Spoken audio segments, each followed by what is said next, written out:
Hola mis hermanos, muy buenos días. Vamos a continuar estudiando la revelación del Señor en el libro de Apocalipsis. Y por eso les quiero invitar que abran su Biblia en Apocalipsis capítulo 1, porque hoy día vamos a ver los dos últimos versículos de este capítulo 1 y después nos quedaremos con la revelación a la primera de las 7 iglesias de Apocalipsis, o sea, la iglesia de Éfeso. Pero busquemos primero juntos al Señor. Padre querido, por favor, abre tu palabra delante de nosotros, llénanos de tu revelación, enséñanos para conocerte más y mejor. Que tu palabra sea vida, que tu palabra sea sanidad a nuestro cuerpo y a nuestra mente. Por favor, lo pido en el nombre de Jesús. Amén. ¿Tiene su Biblia abierta? Apocalipsis capítulo 1, versículos 19 y 20. Dice así: Escribe las cosas que has visto, y las que son, y las que han de ser después de estas. El misterio de las 7 estrellas que has visto en mi diestra, y de los 7 candeleros de oro. Las 7 estrellas son los ángeles de las 7 iglesias, y los 7 candeleros que has visto son las 7 iglesias. En Apocalipsis capítulo 1, el apóstol Juan nos mostró primero que nada la apariencia de nuestro Señor, o sea, nos mostró cuán glorioso, cuán hermoso y poderoso se ve. Termina diciéndonos, Él es el Todopoderoso. Y esto es muy importante porque antes de entregarnos la revelación de las cosas que son futuras y aún de las que son presentes para la época de Juan, es tan importante esta revelación de cómo es el Señor. Es necesario entender eso, porque primero hay que estar completamente seguro de cómo es Dios, de lo poderoso que es, de lo glorioso que es y sobre todo de que está a nuestro favor. Y después de eso, con tranquilidad, podemos empezar a estudiar las profecías. En el versículo 19 nos da en primer lugar un bosquejo del libro completo. Nos dice, escribe las cosas que has visto. Yo creo que eso se refiere al capítulo 1, las cosas que vio acerca de la gloria de Cristo Jesús. Después las cosas que son, dice ahí. Y yo creo que eso se refiere a las iglesias de Apocalipsis, los capítulos 2 y 3. Y finalmente las cosas que han de ser después de estas. Y en mi opinión, eso se refiere a la parte final del libro, los últimos del capítulo 6 hasta el final, que son las cosas del futuro. ¿Se dan cuenta? Así que de una vez nos da el bosquejo de la revelación de este tremendo libro de Apocalipsis. Y posteriormente, en el versículo 20, nos dice que nos da de inmediato esta revelación. Que el Señor tiene en su mano 7 estrellas, y estas estrellas son los ángeles de cada una de las iglesias. Ángel, la palabra ángel significa mensajero. Así que podría referirse a un ser sobrenatural, ¿no es cierto? Un ángel. La Biblia dice que cada uno de nosotros tiene un ángel de la guarda, así que perfectamente las iglesias, cada una, podría tener un ángel guardián. Pero tal vez, creo que en este caso más posiblemente se refiere al pastor, al líder de esa iglesia local. Es decir, este mensaje, aunque se refería a la iglesia local completa, a todos sus miembros, se lo manda en primer lugar a su líder, a su pastor, porque él tiene la responsabilidad primera.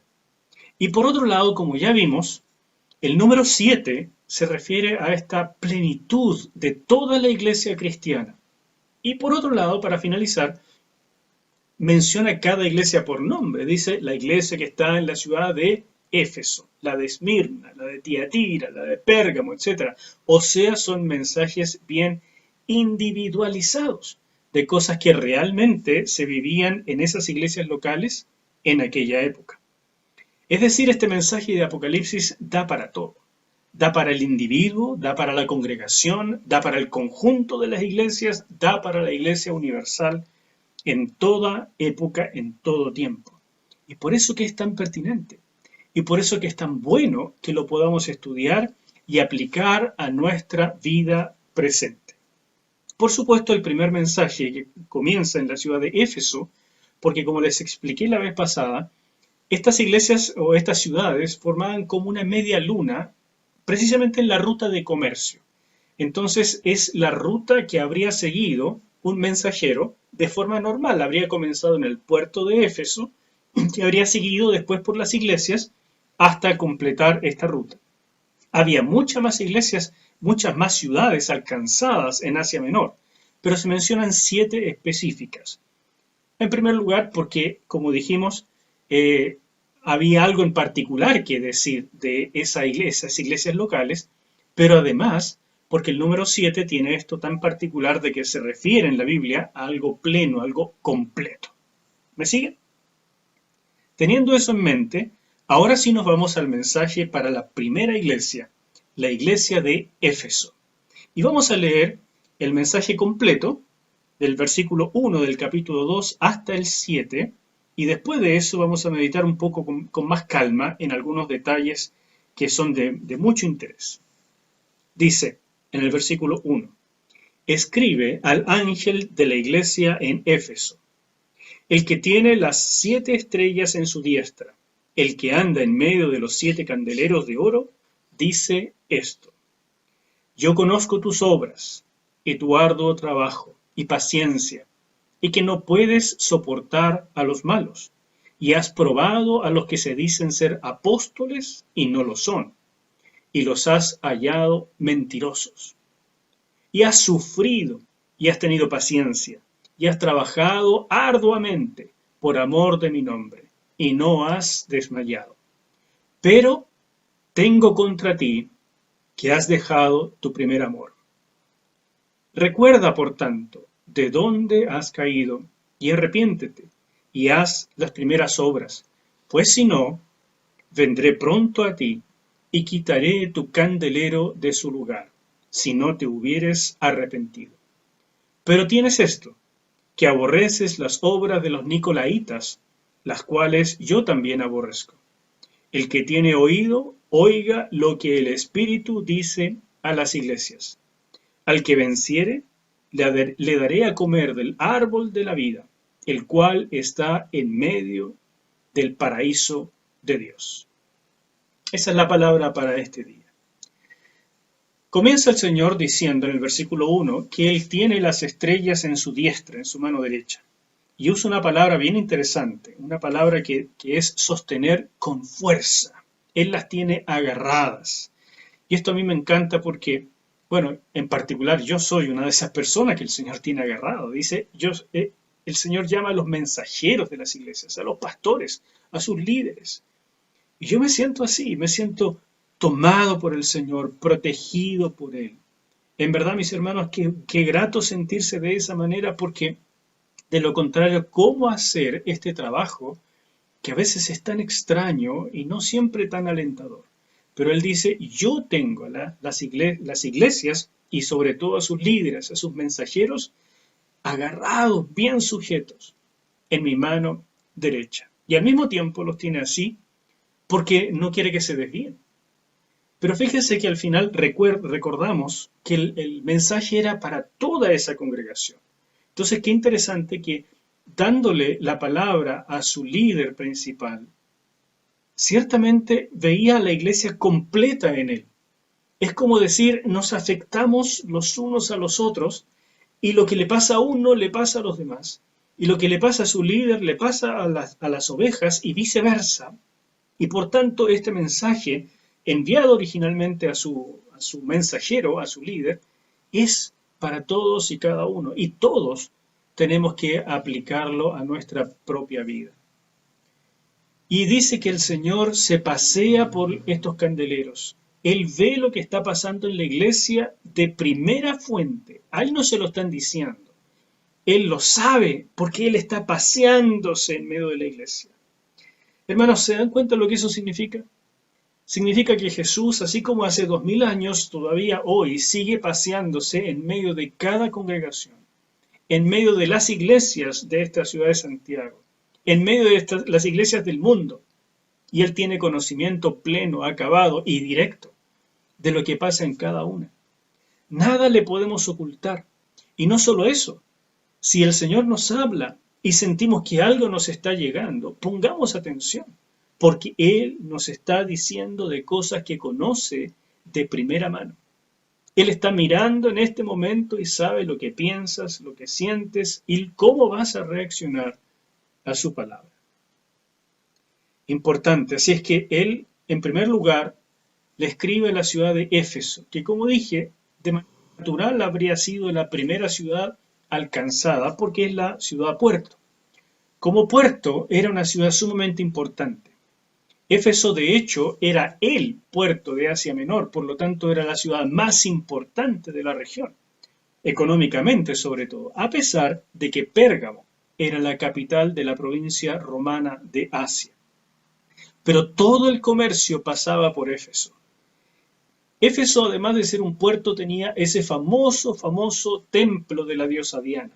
Tenía una tremenda biblioteca llamada la Biblioteca de Celso. Tenía un enorme anfiteatro, muy conocido en la región, el más grande de la región, donde se celebraba todo tipo de espectáculos. Allí estaba, en el templo famoso de la ciudad de Éfeso, que fue declarado una de las 7 maravillas del mundo antiguo por lo enorme que era. Allí estaba la estatua de Diana o Artemisa. Y era una estatua muy particular, no igual a la que hay en otras partes del mundo. Esta era Diana Polimastos, que significa Diana de muchos pechos, porque era la diosa de la fertilidad, además de ser de la guerra y otras cosas, pero en este caso se destacaba la fertilidad. Era tan antigua esta imagen de la diosa con muchos pechos, una estatua de color negro, era tan antigua que la verdad nadie sabía en aquel tiempo el origen, cuándo se hizo esta estatua. Y por eso se corría la voz de que había sido traída por el propio dios Júpiter, o Zeus en la mitología griega. Este lugar del templo era, por supuesto, un lugar conocido de prostitución, porque junto a lo religioso se daba esta prostitución sagrada de los cultos de fertilidad. Había miles de prostitutas sagradas allí, que por supuesto eran muy bien aprovechados. Recordemos que Éfeso era un puerto. Era tal la inmoralidad del lugar y las cosas de magia que se hacían con los famosos escritos efesianos o efesinos, que eran conocidos porque se dedicaban específicamente a la sanidad. Era tal la inmoralidad y lo que se vivía en aquella zona, que por ejemplo el filósofo Heráclito dijo que no se podía vivir en Éfeso sin llorar su inmoralidad. Si usted y yo pasáramos por Éfeso, veríamos una ciudad moderna para la época, por supuesto. Calles enlosadas, biblioteca enorme, lugares de esparcimiento, cosas hermosas, bellas esculturas, un templo magnífico, medicina, etc. Se parece mucho a una ciudad moderna.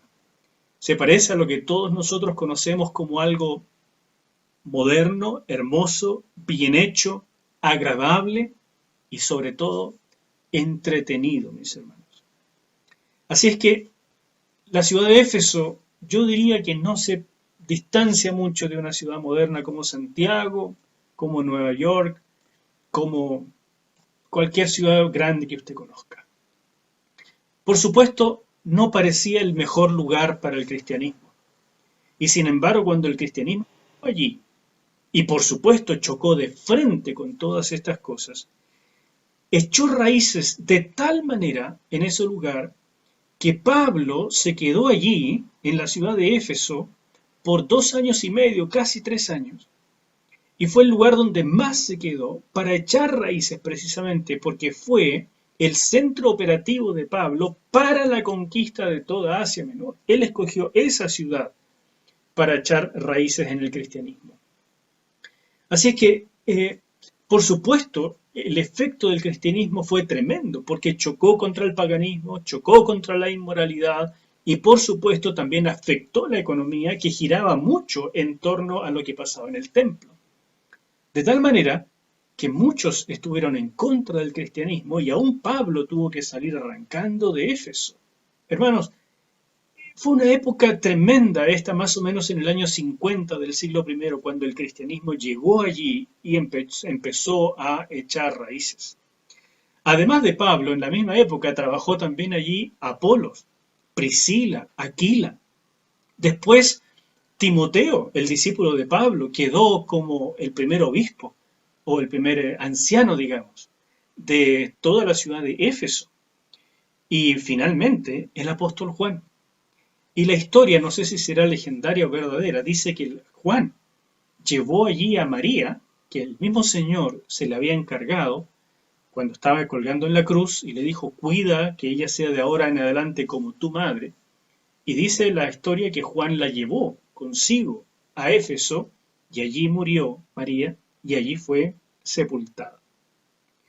Juan estaba como pastor en Éfeso cuando fue mandado al exilio en la isla de Patmos y recibió esta revelación del Apocalipsis. Y cuando volvió, ya muy anciano por supuesto, a Éfeso, siguió pastoreando hasta su muerte allí. O sea, fue una ciudad tremendamente privilegiada. Después de estos grandes hombres, sus discípulos también predicaron en aquella región. Por ejemplo, Policarpo de Esmirna e Ignacio de Antioquía. O sea, tenemos una lista de grandes personajes que estuvieron allí. Sin embargo, entre los años 630 y 640 después de Cristo, los turcos llegaron a esta región y arrasaron con todo, incluyendo, por supuesto, las iglesias cristianas, y fueron imponiendo la religión musulmana. Y finalmente, en el año 1402, el turco Timur Lenk destruyó por completo la ciudad. Hoy en día, Éfeso yace en ruinas y no hay prácticamente, o no hay definitivamente, testimonio cristiano en aquella ciudad. O sea, a pesar de las advertencias del Señor, el candelero de Éfeso fue apagado. ¿Qué es el candelero, mis hermanos? Dice la Escritura, nos dice el Señor con mucha claridad que ese candelero es la iglesia.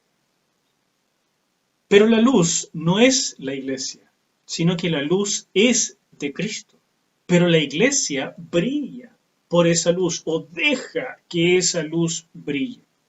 Y cuando entonces el candelero no cumple su función de permitir que la luz de Cristo brille, entonces, mis hermanos, ha perdido su propósito. Y la Escritura nos dice, la advertencia de Cristo es muy clara, va a ser quitado el candelero. Por eso es algo que tenemos que ponerle mucha atención. Nosotros no producimos la luz, a pesar de que Jesús dijo que somos la luz del mundo. Nosotros brillamos a través de la luz de Cristo en nosotros. Y nosotros tenemos que permitir que esa luz brille, porque si no, no tenemos propósito. Jesús dijo, la luz del mundo, o sea, ustedes que deben dejar que eso brille, no está hecha para ser colocada debajo de una mesa o debajo de una cama. Debe permitírsele que brille. Y por eso la primera reflexión que tenemos que hacer es, ¿qué podemos hacer o qué no debemos hacer para que esta luz no quede debajo de la cama? Tomando la idea de lo que pasaba en Éfeso, y seguro de lo que pasa en cualquier ciudad moderna, es más o menos evidente que lo económico juega un papel muy importante en esto de apagar la luz. Hasta hoy, ¿no es cierto? Cuando nos enfrentamos al miedo, por ejemplo, de lo que nos puede pasar por el testimonio, o nos enfrentamos a la sensación de ridículo, o de que no estamos seguros de lo que estamos haciendo, o nos enfrentamos a la necesidad de tomar posturas éticas, cristianas, y que son por supuesto muy diferentes a las del mundo, muchas veces tenemos que elegir y a veces transamos. Y en la medida que vayamos transando, esa luz que nos fue dada se va apagando. Y cuando toda una congregación comienza a transar con las cosas de Dios, entonces el candelero completo se va apagando, hermanos. Y allí entonces esa iglesia, esa congregación, se vuelve obsoleta. Jesús habla de que la iglesia tenía problemas, pero también cosas muy buenas. y comienza hablando de las alabanzas en el versículo 2 hasta el 4. Le dice primero lo bueno. Le dice, yo conozco personalmente, porque estoy ahí en medio del candelero, yo conozco tus obras. Sé que has sufrido, sé que ha sido difícil, conozco tu arduo trabajo, sé que has tenido paciencia, sé todo lo que te has esforzado. Y cada una de estas palabras son preciosas y podríamos analizarlas, pero quiero hacer algo mucho más resumido hoy en día. No quiero trabajar tanto los detalles, sino mostrarle que Jesús está al tanto de lo que hizo la iglesia de Éfeso en aquella época, cada congregación en cada época de la iglesia y por supuesto de nosotros hoy también. Él sabe lo que nos hemos esforzado. Él sabe lo que nos ha costado, sabe lo que hemos sufrido a veces, sabe lo que hemos gozado, sabe lo que hemos llorado. Él sabe los logros y sabe los fracasos. Sabe la sinceridad de lo que hemos hecho y también a veces la hipocresía. Él sabe. Él sabe, en el caso de Éfeso, que ellos tuvieron que luchar contra falsos. Tuvieron que luchar contra apóstoles que decían serlo pero no lo eran. Porque en aquella época había muchos predicadores itinerantes que decían ser apóstoles, decían ser maestros o profetas, e iban por las iglesias entregando mensajes que la gente le gustaba escuchar, pero lo que hacían en el fondo es vivir de la iglesia. Eran como mendigos profesionales, e iban de iglesia en iglesia, siendo sostenidos, yendo a predicar tal vez una serie de mensajes, medios prehechos, justo lo que la gente quería escuchar, pero de esa manera vivían itinerantemente de la iglesia. Y el obrero es digno de su salario, y está bien que el misionero, el pastor, viva del evangelio. Pero cuando ya se transforma en algo profesional, donde no es importante el mensaje, ni que soy enviado por Dios para darlo, sino que yo empiezo a darme cuenta que es una forma útil y fácil de vivir de esto, porque muchas personas son demasiado crédulas. Entonces, mis hermanos, se transforma en lobos con piel de oveja. El apóstol Pablo le dijo a los mismos obispos, a los ancianos de Éfeso, que eso pasaría. En el capítulo 20 del libro de los Hechos, versículos 29 y 30, Pablo dijo lo siguiente: porque yo sé que después de mi partida entrarán en medio de vosotros lobos rapaces, que no perdonarán al rebaño. Y de vosotros mismos se levantarán hombres que hablen cosas perversas para arrastrar tras sí a los discípulos. Fíjese qué cosa que le está diciendo Pablo. Y ahora cuando leemos en Apocalipsis unos 30 o 40 años después de eso que dijo Pablo, nos damos cuenta que en efecto eso ocurrió.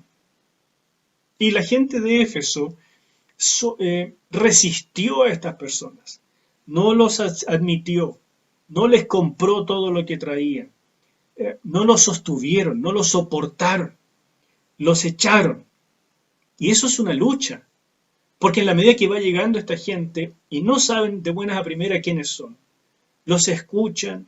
El Señor había enseñado a ser hospitalarios, a recibir a los obreros del Evangelio. Entonces la iglesia hacía eso, pero tenía que examinar lo que decían y tenía que evaluarlo, y si no era conforme a las Escrituras o si no era nada especial, finalmente después tenía que desecharlos. Y eso es todo un trabajo, era complejo. Además comenzaban a levantarse las primeras herejías. Aquí en la iglesia de Éfeso se menciona a los Nicolaitas en el versículo 6. Vamos a ver quiénes son los Nicolaitas, pero esos mismos los encontramos también más adelante en la iglesia de Pérgamo.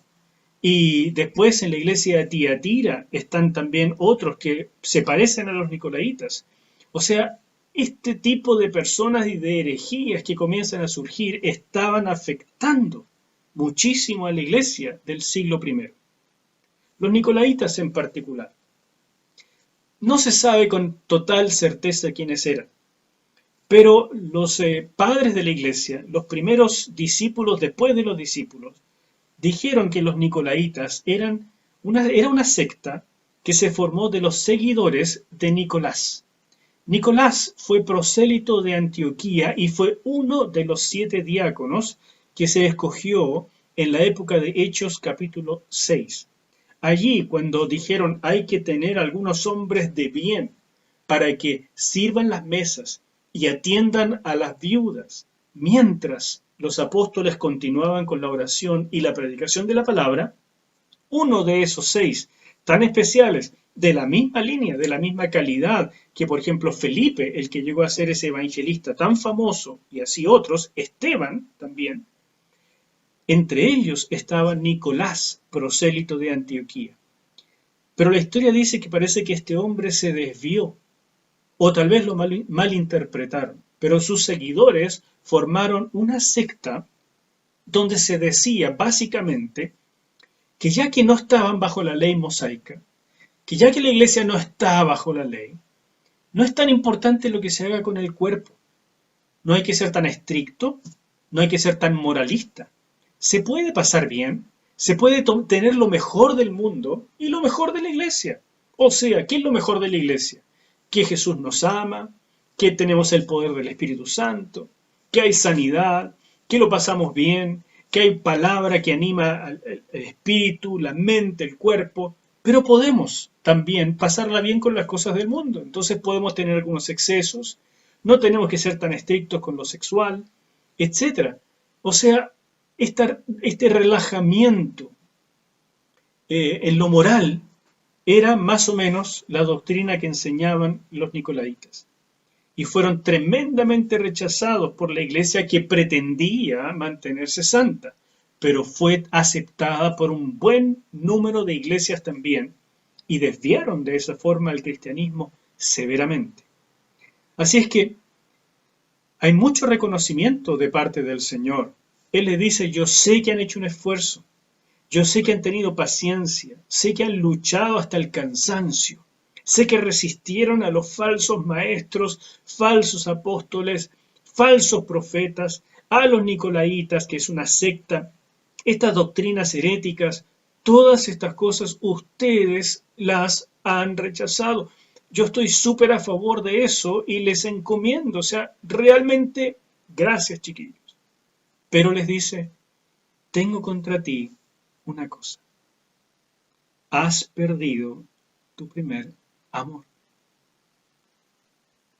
Y esto parte el corazón. Porque es una iglesia que se ha esforzado, no es una iglesia floja, no es una congregación que no tiene ganas. No es una gente que se queda tranquila, que va simplemente el domingo, ¿no? Son personas que se han esforzado de verdad.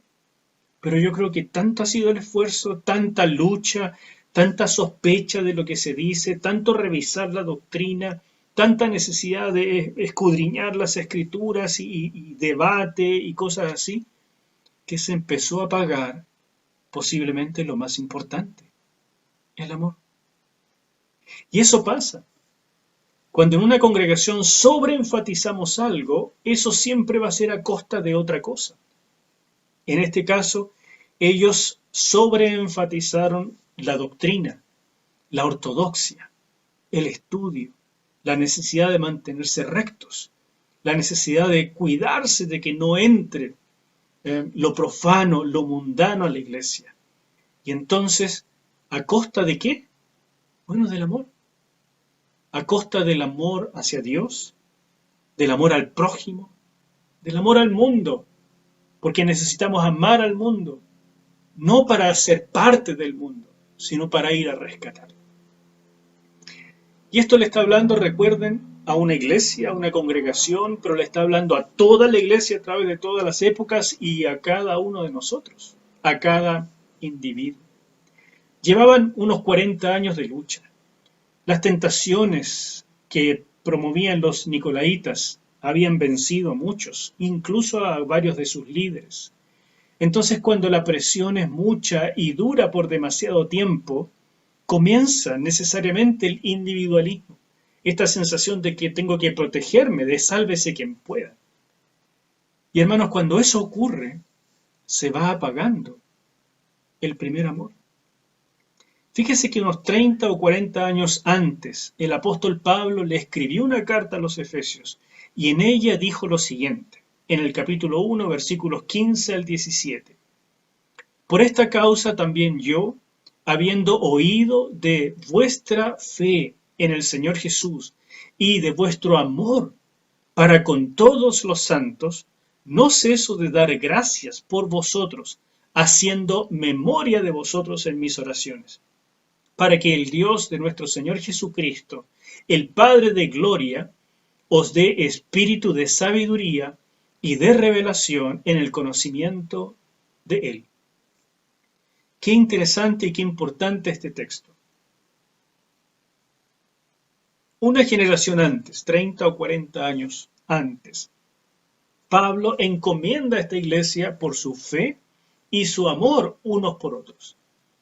Y sin embargo, cuando ahora está escribiendo nuestro Señor a través de Juan a la iglesia de Éfeso, dice, ustedes han perdido el primer amor.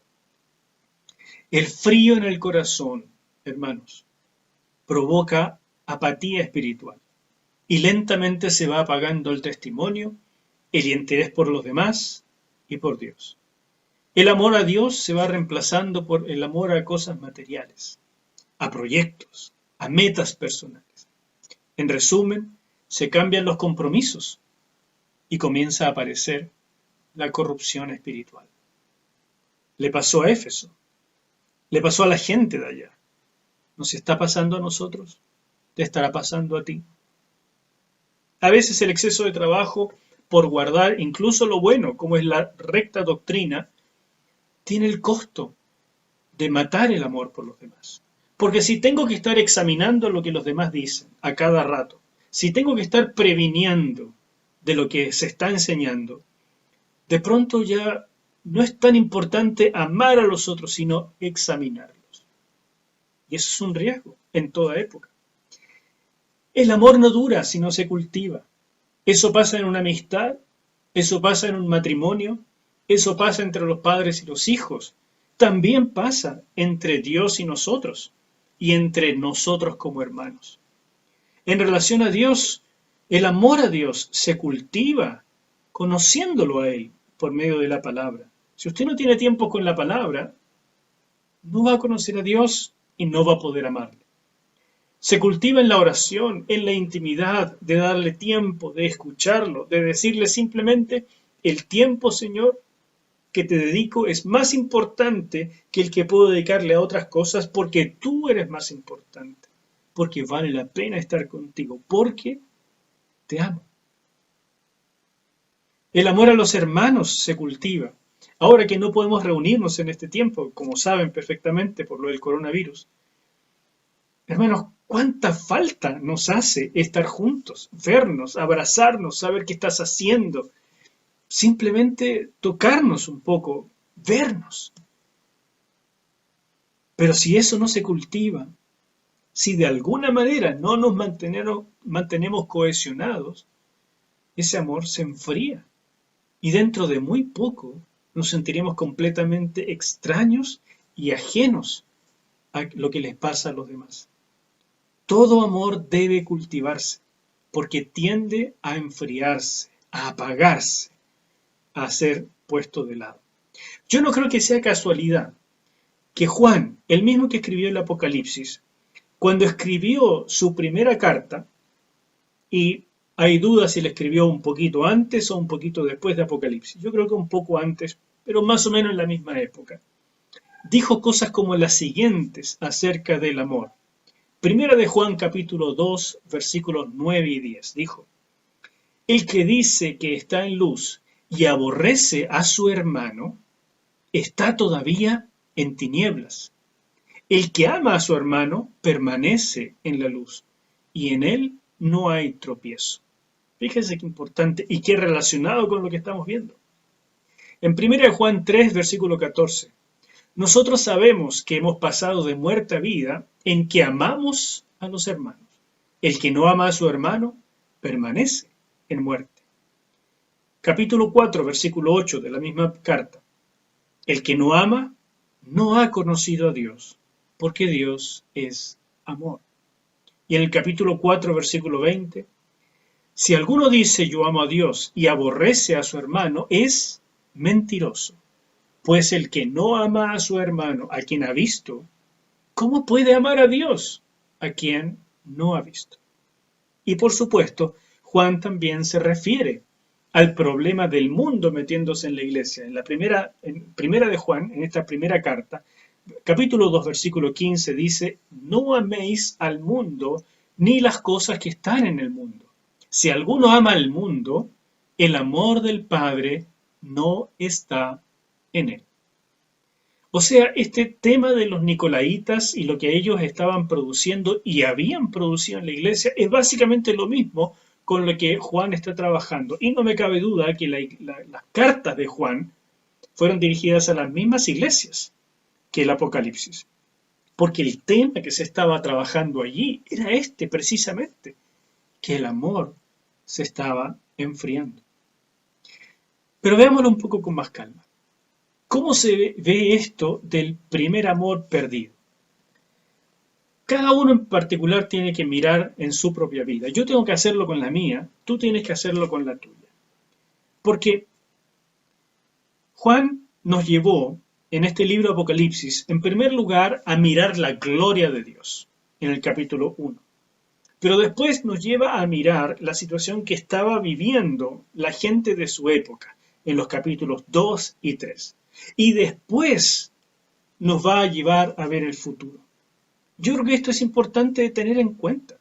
O sea, nos dice, mira a Dios, date cuenta de cómo es Él, ámale, disfrútalo, porque eso te tiene que llevar a corregir las cosas que no están bien en tu presente. Y tienes que estar bien en tu presente para poder enfrentar lo que viene en el futuro. Y sobre todo en este futuro que para nosotros está definitivamente mucho más cerca que en la época de Juan. Para nosotros, hermanos, tal vez, y lo digo con propiedad y con seriedad, tal vez ya han comenzado estos tiempos de dolores, los primeros dolores antes del fin. Con mayor razón, ya estamos en los tiempos finales, miremos bien nuestro presente, porque de él depende nuestro futuro. Es necesario mirarnos con sinceridad y arreglar todo lo que sea posible. Y por eso termina esta carta en los versículos 5 al 7, dando la solución divina a este problema del amor enfriado. Y si nosotros hemos hecho bien el trabajo y nos hemos mirado y decimos, ¿en qué sentido se ha enfriado el amor en mí? ¿Realmente se ha enfriado? ¿Debo trabajarlo? ¿Era yo diferente antes? ¿Me he quedado dormido? ¿Me ha absorbido tal vez otras cosas, otras metas, otros intereses? ¿Estoy metido tal vez en cosas como a medias y he jugado con mi santidad? Y por haber jugado con la santidad, no siento un fervor hacia Dios y tal vez los hermanos no me importan tanto.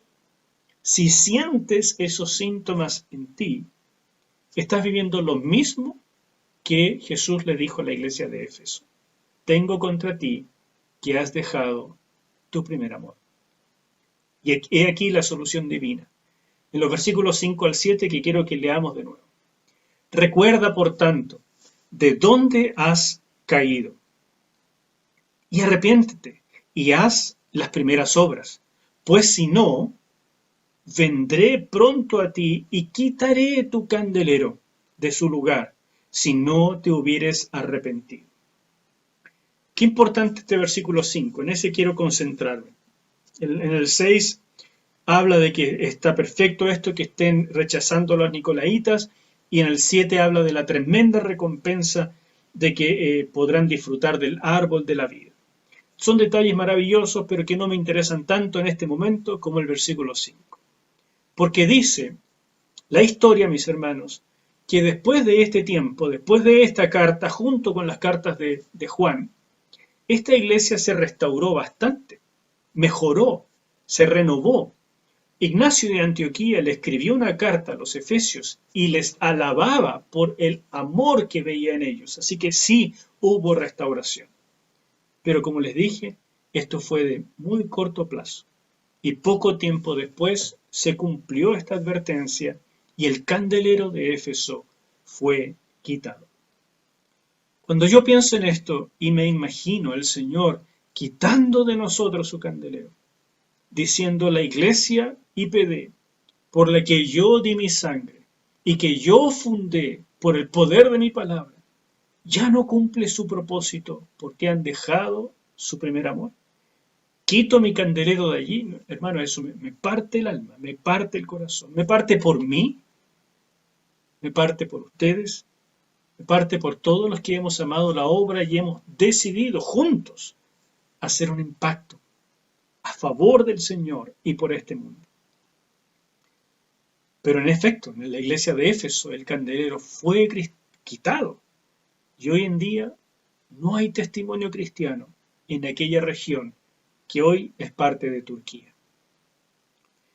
El Señor le dice, recuerda, debemos mantenernos recordando, es necesario no olvidar, es necesario volver al lugar en que comenzó el alejamiento, es necesario recordar qué fue lo que pasó, recordar cómo era antes, por qué era tan bonito antes, por qué me sentía tan apasionado antes, qué pasó que eso se empezó a enfriar. ¿Qué pasó que lo dejé apagar? ¿Qué hice? ¿En qué me fijé? ¿En qué curso me metí? ¿En qué trabajo anduve? ¿En qué relación estuve? Que eso se empezó a apagar. Porque recordando es que tengo la posibilidad de pasar al siguiente punto, que es arrepiéntete. Recordando los favores que Dios me ha hecho, recordando las promesas que el Señor me ha hecho, es que tengo nuevamente la motivación para el siguiente paso, que es arrepentirme. Y el arrepentimiento, hermanos, no es remordimiento, no es simplemente lamentar lo que uno hizo, es fundamentalmente cambiar de actitud. Si uno de verdad se arrepiente, no sigue haciendo lo que hacía. Y eso es arrepentimiento. Es decir, tomar en serio lo que uno está haciendo y volver atrás y decir con sinceridad estuvo mal y de ahora en adelante lo hago diferente porque quiero volver a mi primer amor. ¿Se dan cuenta? No es tan difícil, pero hay que ser sincero con uno mismo y hay que hacerlo. Arrepentimiento es nuevo comportamiento. Y dice, haz las obras primeras. Fíjese que el Señor sabía que habían sufrido, sabía que habían tenido mucho trabajo, sabía que habían tenido paciencia y aguante. Y no les pide más, les pide volver a hacer las primeras. Y en las primeras les aseguro que lo que más abundaba era el amor unos por otros. Eran las ganas de reunirse, el deseo de servirse unos a otros, la comunión, la coinonía, el comer juntos, el preocuparse por los que faltaban, preocuparse por los enfermos, ir a cuidar a la gente. Y entre medio, por supuesto, estudiaban y crecían en el conocimiento de la palabra de Dios. Pero no era eso lo central, sino la relación. Mire, ustedes me conocen, saben que para mí jamás la palabra va a ser algo poco importante. Jamás van a ver en mí que la palabra sea algo secundario o sin importancia. Pero sí sé que el esfuerzo excesivo en la palabra mata la relación, puede matar el amor. Y eso es mucho peor. No quiero eruditos sin amor, sino personas que conozcan la palabra, pero sobre todo al Dios de la palabra, pero que el amor fluya de nosotros, porque la palabra fue dada para amar mejor. Haz las obras primeras. Jesús no le pide que hagan más, le pide que retrocedan el tiempo. Cuando alguna vez se sintieron entusiasmados, llenos de ganas, y hacían estas obras con entusiasmo, y Dios los respaldaba. Porque si no viene la advertencia, cuídate, porque de lo contrario yo vendré y quitaré tu candelero. Es una advertencia que en Éfeso se cumplió. Es una advertencia y una promesa, porque al final la iglesia es de Él, no es nuestra. Él nos puede dejar el cascarón. Él nos puede decir, quieren un templo, tengan un templo, pero eso no es la iglesia. Él quiere que en el cascarón, en el templo, esté la iglesia. Y la iglesia es esa luz que brilla en el candelero. Nosotros ponemos el candelero, Jesús pone la luz. Mientras esas dos cosas estén juntos, la iglesia está viva. Así que terminemos pensando en cómo está, sinceramente, nuestro primer amor. Porque el Señor lo dijo, si no vendré y quitaré.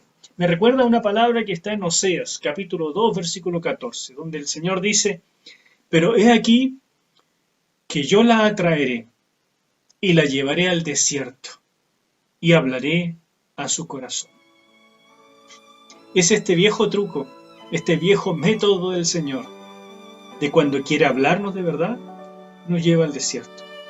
Y el desierto son dificultades, lugares fomes, lugares donde no hay agua ni abundancia, donde la escasez es lo más primordial y donde no hay nada más que mirar sino al cielo.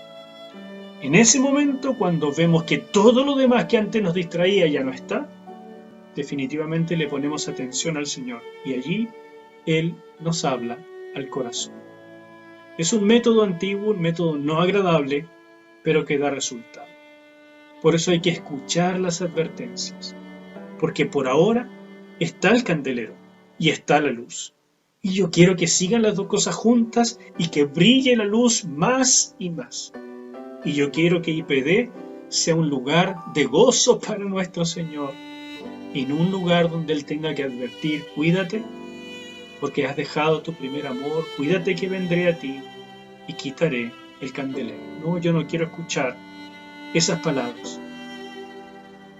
Pero si las estoy escuchando o las estás escuchando tú, sea para la congregación, o sea para la iglesia de Santiago, o para la iglesia de Chile, o para un individuo en particular, entonces recordemos, arrepintámonos y hagamos las obras primeras. Permítele al Señor examinar tu corazón. Recuerda, arrepiéntete de nuevo. Queda poco tiempo. ¿Qué de lo que hemos visto se parece a ti, se parece a mí o a nosotros? Esa es la meditación para hoy. Esa es nuestra responsabilidad. Y que el Señor nos ayude a dar una buena respuesta. Y sobre todo, cambios profundos, cada vez mejor. Cada vez iluminando más. Cada vez un lugar para su presencia. Que el Señor te bendiga. Padre, llénanos de ti. Llénanos mucho más de ti. Haz de IPD un lugar para tu presencia, un lugar agradable para el Rey de Reyes y Señor de Señores, un lugar a través del cual tú conquistes mucho territorio. Te lo pido en el nombre de quien es la luz del mundo, de mi Señor Jesucristo.